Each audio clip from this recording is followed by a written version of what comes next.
Three-pointer on its way. Rebound Braun. He's got a little bit of momentum. That'll give it now to Reeves. Underneath! Reeves! The lob! The jam! Finished by LeBron! Well, how controlled that semi-break was. LeBron has it, throws it to Austin. He really didn't even put on the afterburner and gets it back. Lakers with a huge win in Houston, putting them at third in the West.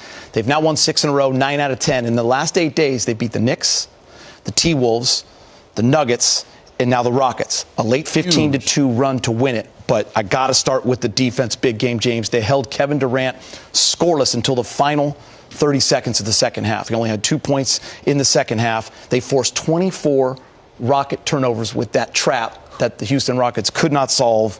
92 total points for Houston. Yeah. That is a gutsy. I don't care if it's ugly. It is a big win. Lakers had 14 steals too, so they were active tonight. I think the defensive strategy worked to kind of get the ball out of Durant's hand and force it into someone else's hands down the stretch in the fourth quarter. I think that was the key, and then they were able to rebound the basketball. For a while, Houston was getting just about second opportunities every shot they had.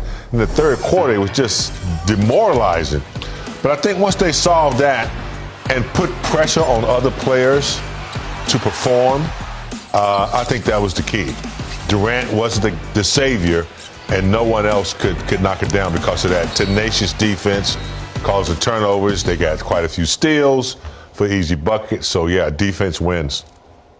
Yeah, I mean, Houston just looked out of sorts all around. This is kind of, I guess, what you see when you're missing a point guard and your other point center in Sengun. But on both sides, it was ugly. Offensively, there was a lot of missed shots, and not a lot of some good ball movement, some good looks.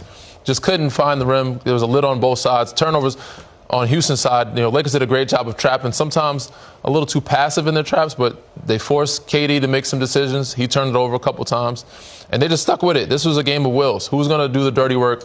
And it ended up being the Lakers and DeAndre Ayton. Getting some offensive rebounds, getting in the paint.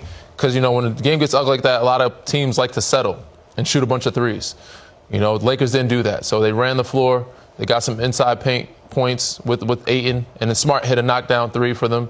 But, yeah, this was a gutsy win. They just showed more maturity than Houston. Houston looks like they have a long way to go.